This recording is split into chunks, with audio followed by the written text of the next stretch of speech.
Oh, Ajoya Boy is here. Good morning to you, Ajoya Boy. No, I am not rocking Ajoya Boy, but Oh. good morning to you. Charlie. This is Auntie B's design. Auntie B. Yeah, this Today is not you are Ajoya Boy. Wait, okay, wait, hang on. It's a double track.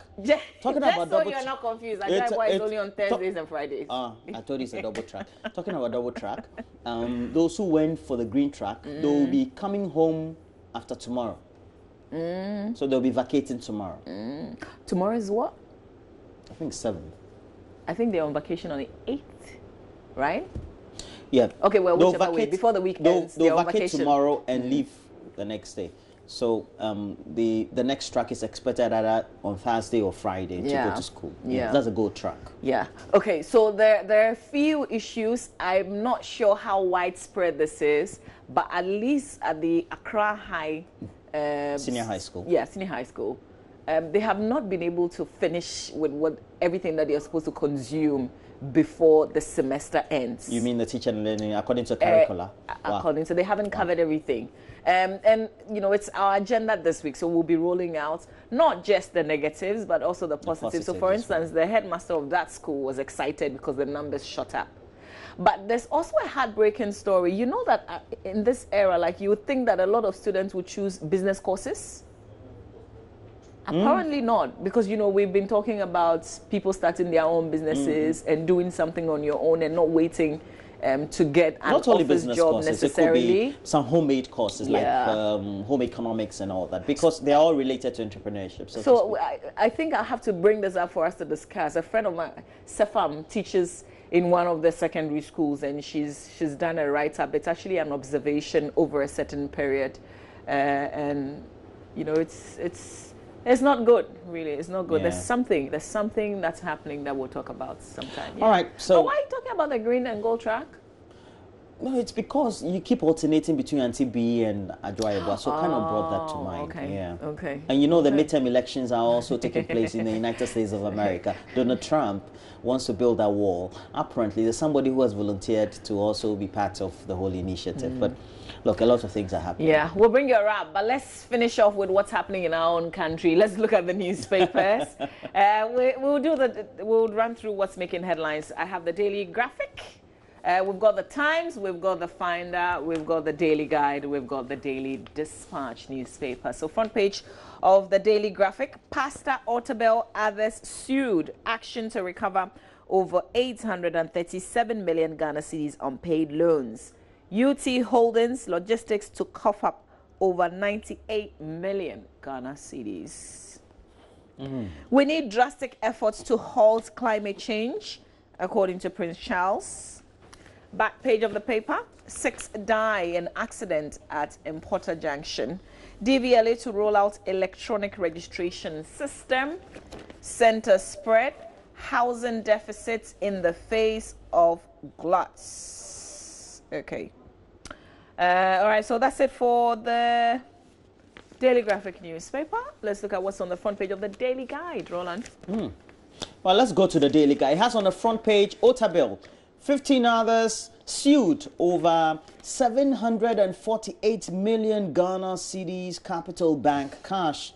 You have pictures there of Pastor Mensa Otabil, William Ato Asian, Isaac Ohineba Osayakuto, Reverend Fitzgerald Odonko. Okay, so we have other stories. The 13 die in Gory crashes. Charlie, from the weekend's been days of accidents. You know, we're entering that period of the year, kind of it becomes consistent till the end of December, usually. So some things are very usual in our country. Mahama exposed over bed bags. And Mwabing's UT Holdings dragged to court. It's also been a week of court issues related to the defined banks. Let's go to the center spread. The center spread has, I used to sleep in a kiosk with my family, Kwesiatha. And we have Miss Ghana Queens Take Up Driving Challenge. But we have Tiwa Savage winning the MTV Best African Act. That's a good one there. Let's go to the Daily Dispatch newspaper. Mr. Benefson. Good morning, Uncle Ben. And show of unity in proposed Western North. Bipartisan team formed covering the 9th seat to ensure 80%, I believe, turnout in the vote for the referendum, I believe. All right, so we also have today's U.S. midterm elections will show Trump's popularity. And that's a good thing I love about the U.S. and the other countries that tend to do the midterms. So let's say we had elections in 2016, a new government took over from the 1st of January 2017. And so by 2017-18, at the end of 2018, that's this year, would have had the midterm elections or beginning of next year to get to know who will be occupying those other seats, so to speak. But we don't do it in our country. Usually it's used to determine whether the government of the day was popular in those countries or not, specifically the United States more essentially. Appointed time, Zoom Lion and others win at Ghana Business Awards. Congratulations to them. Link between excessive use of mobile phones and brain cancer. Get more on page 3 of the Daily Dispatch newspaper. It's right there. See for yourself.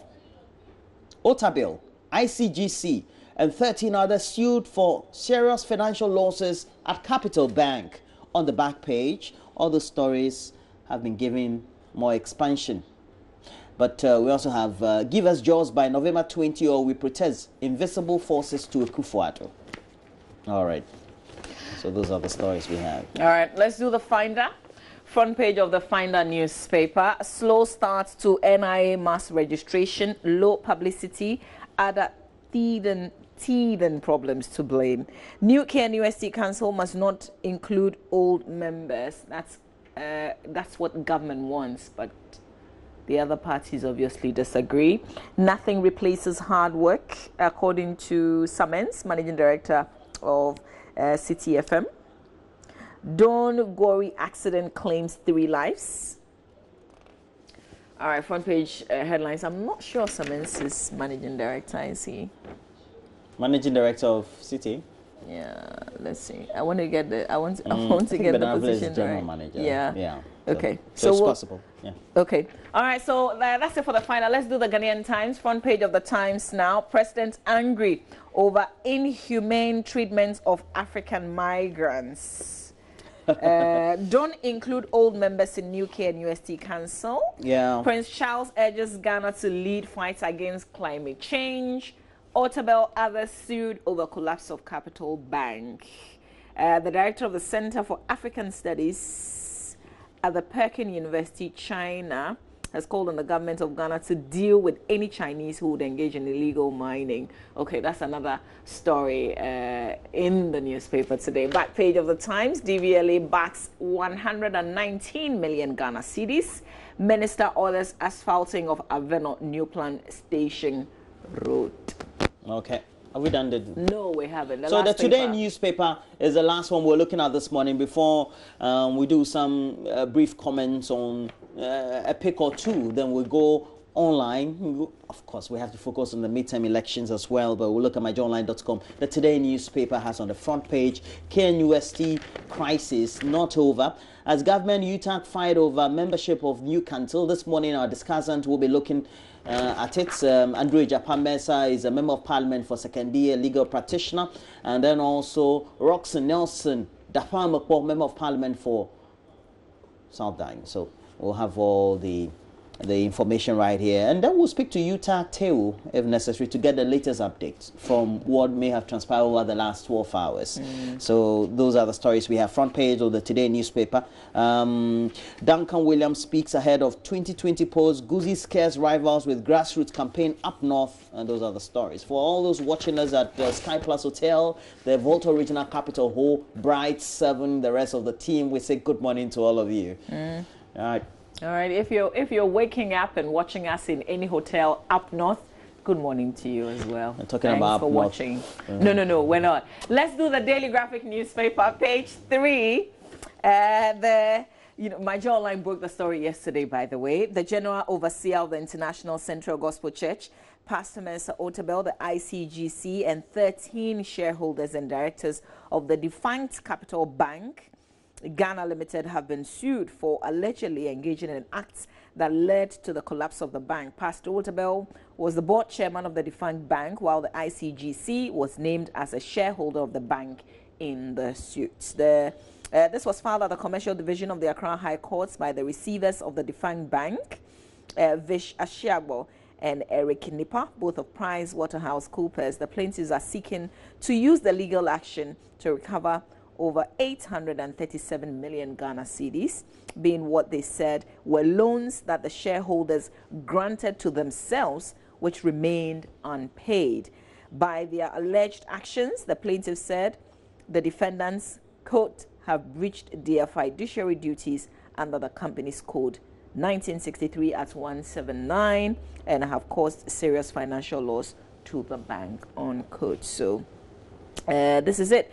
The shareholders and the directors joined to the suit as the defendants in the Capital Bank suit include the founder of the Capital Bank, William Ato Essien, Oheneba Osaya Koto, Stephen Enchi, Mr. Kingsley Atta Gansa, Otabil and Associates, Kwejo Yisi Ashrian, Isaac Osa Thompson Mensah, and John Kofi Mensah. The rest are Edwin Obeng Donko, the former chief executive of the bank, Mr. Fitzgerald Odonko, Mr. Amadou Monsia, Kofi Kwakwa, and Francis Edumante. So you can read on. It's all the different angles, the alleged fraud, shareholders' loans. They break it down. You can actually see the figures that all these shareholders took from the bank. All right. So, and then there's also the misuse of Bank of Ghana's support, all broken down here in the paper this morning. Now, many of them we've made public commentary on, and yeah, these are huge figures, by the way. Anyway, huge figures. But I think we haven't seen it like, you know, especially because there's now an action in court. Yeah. We get to understand the issues better, particularly because of where it's coming from. PricewaterhouseCoopers. Yeah. So, all right, Roland. Yes, and I wanted to take the subject of African migrants, and the president had been speaking on it, and the story has been captured on page 16 of the Ghanaian Times newspaper. And I know a couple of people personally who had traveled through the desert to go to Libya back in the day. Some of them were successful, others were not. But the president, in his interaction with a deputy prime minister of Italy, Matteo Salvini, during that interaction, the president did not mince words when he criticized the inhumane and abusive treatment of African migrants in Europe. And we have to put that into perspective, because the president, during his recent visit to Europe, the last time, said that it also behoves on the African countries to make sure that they do things that will enable their economies to thrive, thereby creating the jobs for people to stay. All of us could have traveled to the UK, etc., because the laws work better.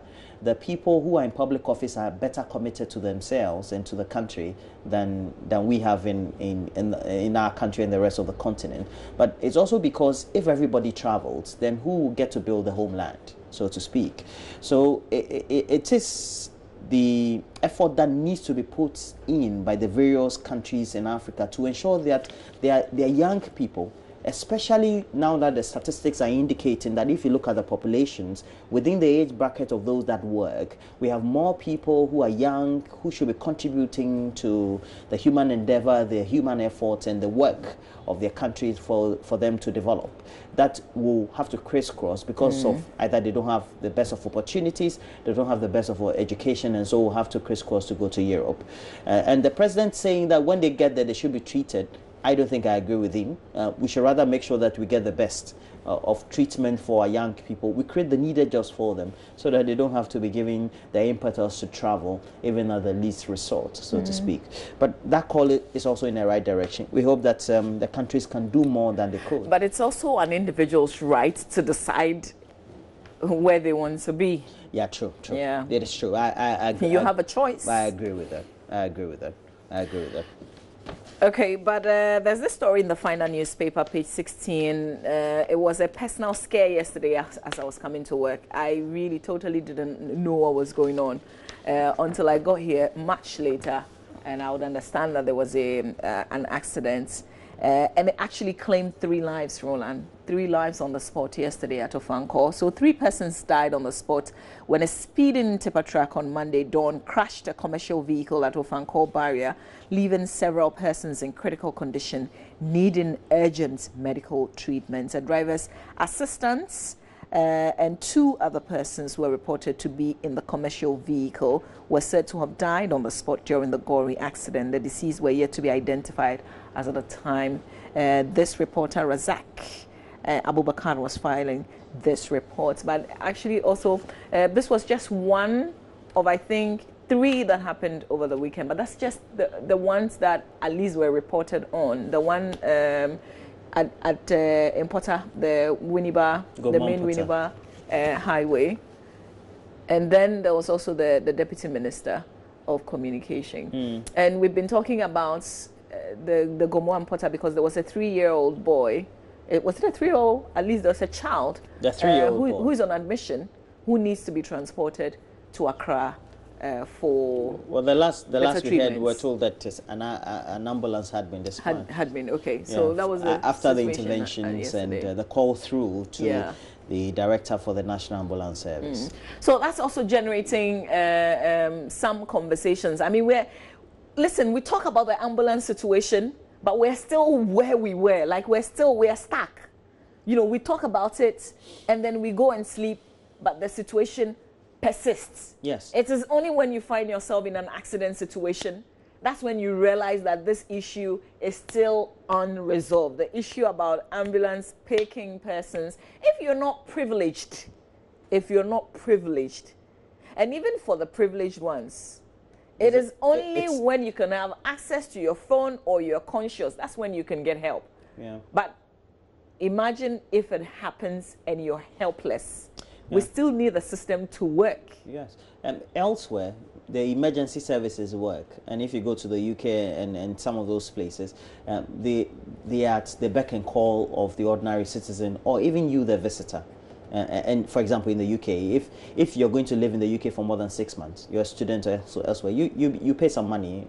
It's just been extended to over £400. It used to be £200. Will be extended to £400. So then you have access to the National Health Service. If you're a student, you pay less than that, less than the £200. Then you get access, and the emergency services and where they can be reached, the call centers or the emergency lines, are known by the ordinary citizen. So that also helps to complement. We should realize that creating the environment for people to be cared for during emergency should be something that should be at our fingertips. It shouldn't for example, be we because don't even know privileged individually how to resuscitate people. Look, in the developed country, they know how to read maps, for example. You can find your way around geographically even before the mobile phones came, and so it's been made easier for people to enjoy the comfort of the society. But for us, I guess that's why some people like to live there, because it's easier. It's easier. Yeah. And look, people, how many years do you have to live in life? After 20 years, you start working, and after 65 years, you've retired. So the time that you're working and perhaps also having yourself boisterous and full of life is when you have to live. And after that, you need the emergency services to be responding to you as quickly as possible. Now, even if it is on the road that you can't get care, how less that you'll be at home and you're going to get care. Let's say you're living somewhere in Sukura or somewhere where the roads are not clear. You can't even identify houses. You can't even identify people and where they are.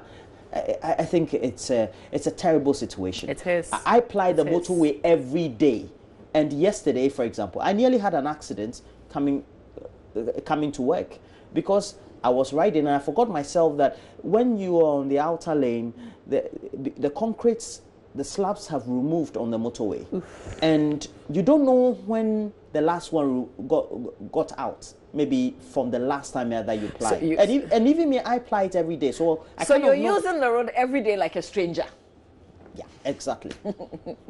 And I bumped into one, and I don't know. I think, well, it's a problem. It will be well. It's a problem. No, listen, it's good to say it will be well, but is it well? It is not. No, it is not. Let's face the fact. It is not. So it's not. We have to resolve the issue of the ambulance, because you never know where you would be. And how many of us are privileged? Most of us are not. We need the system to work. True. Yeah. We need a system to work. But can we just go online then? We'll go and do... To myjoyonline.com. All right. So let's go to myjoyonline.com. All right. myjoyonline.com coming up in a bit on your screen, but we'll also share some stories, particularly with the U.S. because of the midterm elections with you. We'll have a wrap. Or, for instance, what Obama has been saying in the last hours, and Mr. Trump's response as well. Yeah. Mr. Trump plans to make sure that he keeps at bay those caravan of migrants who started the journey from Honduras and the rest of the... There is a vigilante group, even though they say they are not vigilante, who have positioned themselves waiting for the migrants. Yeah. Let's do myjoyonline.com. Like Here we old go. Wild West, what's on our page today? GIJ rector scraps resit exams. Ooh, please open up the story. It's one of interest, Charlie. Let's read the story. So if I went to GIJ and I filled my paper, I can't have an opportunity to Listen, we like exam too much in this country. No. But what does it mean? That's why we want to read the story. It means that if you fail the first time, you can't get a chance. No, I don't think that's what it is. Effective the second semester of the next academic year, students of the Ghana Institute of Journalism will no longer have the benefits of rewriting a course they have failed at a stipulated time scheduled by the school. This new arrangement was reviewed by the rector of the school, Professor Kwamina Kwansa Edu, at a student's deba last Friday. Initially, there was a scheduled period on the academic calendar for the rewriting of failed papers, but addressing the student, Professor Kwansa Edu maintained that the practice was not a usual one in other universities running the semester system. Okay, so he further explained that the provision of a room for the writing of resit examination gives room for students to be lazy during examinations, thereby causing them to fail. According to him, the move is aimed at encouraging students to work hard and pass their end of semester exams. So what's going to happen in place of that? It means that no resits. So if you fail, he does admonish the students to aim to pass the exams at the first attempt. Ebeyo. I mean, this is not fair. Please, let's go down before... Unfortunately, GIJ, the student population is small. They can't protest like KNUST. Fred, okay. This new directive implies that any student who fails in the course would have to wait till the next academic year when the course is being offered before he or she can write the exams. If a level 100 student fails in any of his courses in the second semester of the academic year, he would have to wait for the next academic year's second semester and register for the course again. Oh, well, I can understand. So there's an opportunity for you to rewrite, except that you have to write. So if you failed this second semester, you have to wait to the next not year. The first semester, but the second semester of the next year. But what is going to happen is that if you're a level 300 students and you've written and you failed, you have to wait and complete the school. No, you can't complete because you have failed in a paper at least. So you have to wait and leave the school and come back in the next semester of the next academic year you're not going to graduate to rewrite. Yeah, that's some way. That's going to be some way. I don't know. I don't think that the punishment for failing, like you say, make a first attempt and pass. This is like punishment to get people to stop that. People don't plan to fail papers, at least not everybody that I know. Sometimes it simply just happens. And I think that we use exam as measurement too much. That's why we have a directive like this. So to make it flexible for you to rewrite a paper, maybe a month or two after you fail, that's like too much convenience for you. So I want to punish you so that next time you will not fail. Like people tell themselves they are going to fail. But that's the African mentality. Yeah. And I think that the rector it's creating a certain scenario. As if students deliberately know that, well, I'm not ready for the paper. Yeah. I'll be ready in the next semester. Yeah. And as a result of that, I'm going to fail. As if you're rewriting, you're not paying for the papers you're writing. People pay a lot of school fees, and I don't think they would deliberately think that they're going to fail. I don't think that education is not a privilege. We need education to develop ourselves. True. So if you're making what you're offering the student, which is the product or the service, as if it's a privilege, even though they're paying for it. This clearly, I don't know. Yeah. I think the government and the governing council of the school need to make an intervention. Yeah. And all of us are watching. and it's not everybody who ends up at GIJ who ends up in the media. So we should get all that thing wrong. It used to be back in the day, but people need communication skills and communication degrees for various things. So please, if that is the practice, it should change. And Roland, I think that heads of tertiary institutions should begin to think broader. It's not children who are in the school. You know, it's as if every person in the school has come through from the SS system straight. But there are adults in the institutions as well, and we should stop behaving like we're teaching a bunch of kids. You know, and so you have this rule. This is the beginning of the things that happen in KNUST. Thank you. You have student grievances that keep building on, and at a point in time when they reach a certain crescendo, and then look, I think this directive, this is like an old school kind of mentality. This is not thinking forward. This is not moving with the times. Who does this? Who does this? Back in the day, I think this is not on. When I started school at nursery, I mean, some of the things that we didn't have all these, the things, the signs and all the things that teaching and learning has changed. It has changed. The system has changed so much. Even in our country, we're backward. We shouldn't even be talking about student failing. We should get to a point where nobody fails. Listen, lecturers must teach with the mindset of not failing. You know, like you have to help the student not to fail. I'll tell you this. And I have said this story here before. I had a niece who was schooling here. The parents were in the US. And, you know, she was always first, second, third. When she went to school, back to school in the US, I think she was about 12, 13. She was made to go and study butterflies for the school term. And she was capping butterflies. She would go to the field, cap butterflies in a vase, or ventilated vase, study them, write notes on them. And that was her school work for science, for a particular period in the science class for her. And you know the things that, and now she's in college, community college in the US. And look, that's the kind of learning that others are doing. And the father said, when Josephine came and was doing all that, he said, why did I even bring my daughter from Ghana? Look at what they are doing here. And now, the mind is so mature. And that's because practically they can relate with some of the things. That is why now our children who are getting all those audiovisual materials on TV and cable TV can easily say things that you don't relate as an adult. True. All right. So, what you can have your say on this directive by GIJ. Definitely, I think for the two of us is not on. Still. And the winners of the science and math school. You know what the doctor said? The one who is a quiz mistress, Kaufman. Said they couldn't relate practically. They couldn't relate. It is because, listen, they are encouraging you to pass at once. Like, chew the book and go and pour and pass so that you don't have to resit, because they can't give you a classroom. He says it will make you lazy. All right. Providing a lecture hall so that you can resit is laziness. Okay, let's finish off with the rest of the stories on myjoyline.com. Roland? So we go to waiting until 2019 to construct footbridges too far. Denton residents.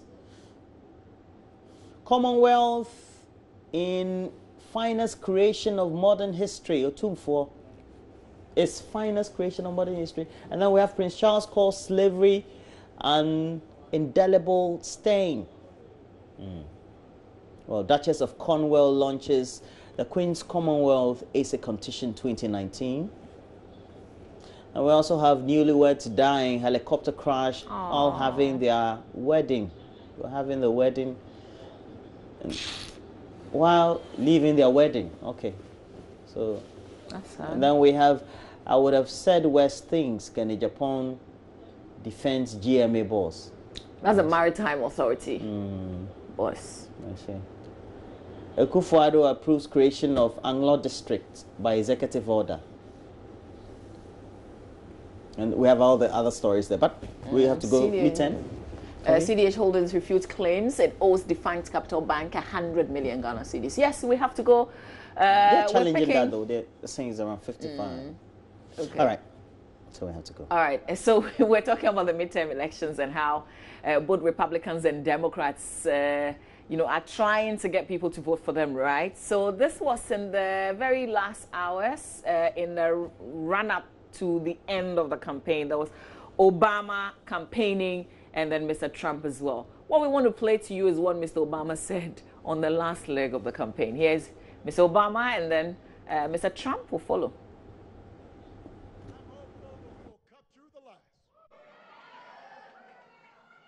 Block out the noise. And remember who we are and who we are called to be. I'm hopeful that out of this political darkness, I see a great awakening of citizenship all across the country. Later, President Trump rejected the Obama criticism as he campaigned in Huntington, West Virginia. But I heard President Obama speak today. I had to listen. I was in the plane. I had nothing else to do. And I heard him talk about telling the truth. Lie after lie, broken promise after broken promise. That's what he did. Unlike President Obama, we live by a different motto. It's called promises made, promises kept. Meanwhile, the president. So And I was in the plane. he sat in the plane. He had nothing to do, so he listened to Mr. Obama. To do. Yeah. So how do President Obama? I love Mr. Trump. Okay, Roland, you have something on Texas, but it's going to be the last thing we play. So after that, you'd see Benedict with sports. So yeah, and I mean, you know, Texas is one of the strong states. If it goes the other way, it's usually a Republican state, but if it goes the other way, it means that, Charlie, the elections, and we have Ted Cruz and a new one who is contesting him. They've been, over the last couple of weeks and months, been all around it. Please just watch this. The Rock, they call him. Democrats call it Beto Mania. And in the last days of this U.S. Senate campaign, Beto O'Rourke appearances are designed to generate rock star style pandemonium. The idea of a Democrat winning a statewide election in Texas is still a dream. It hasn't happened in nearly 25 years. Beto O'Rourke says he's confident he's changed the political landscape of Texas with a highly organized Get Out the Vote campaign to bring out new voters. And O'Rourke throws in some Spanish saltiness to motivate the faithful. So if you really want to win this, given what's at stake, given what's on the line, given the judgment of the people of the future, our kids, our grandkids, our conscience, let's make sure that when they look back on us, they do so with pride, that we don't force them to ask themselves, who were those pendejos of 2018? God bless Texas. Republican Senator Ted Cruz has spent the last week of the campaign barnstorming the state in the Tough as Texas election bus. The economy in Texas is booming. Ted Cruz is closing out the campaign, hitting on themes of jobs, freedom, and security, and still embracing what he calls the victories of the President Trump era and reminding voters we got a good thing going. When the Democrats come saying, you don't need your freedom, you don't need your free speech, you don't need your religious liberty, you don't need your Second Amendment, who the hell are they to try to take away our freedoms? The Cruz campaign is still trying to hammer home the idea that Beto O'Rourke is too radical and too liberal for Texas. Even Senator Cruz's mother helped her son make the case during a campaign event in Houston this weekend. There's such a stark contrast between my son and the other candidate, whose name I will not mention. One is a socialist, the other is for free enterprise. One is for open borders, the other is for the wall and secure borders. Ted Cruz and his supporters described you as radical, a socialist. How do you combat that in your final closing message here with voters who still might be on the fence about which way to vote? Yeah, I mean, we can give into the name calling and the smallness and the petty stuff and the partisanship. O'Rourke picks up the answer in front of the crowd waiting for him outside in Austin. The pettiness, the meanness, the smallness that defines so much of what happens in the highest offices of public trust. To that, we're going to bring our courage, our confidence, our strength, this big, bold, beautiful heart that could only come from Texas. At this weekend rally in a small Victoria, Texas hotel ballroom, Cruz supporters showed up wearing red gloves, their symbol that a red wave in Texas will end Beto-mania on Election Day. That is Texas. That is who we are. When liberty is threatened, we will rise to defend it. We will rise to defend the Constitution, and we will rise to defend the United States of America. Thank you, and God bless.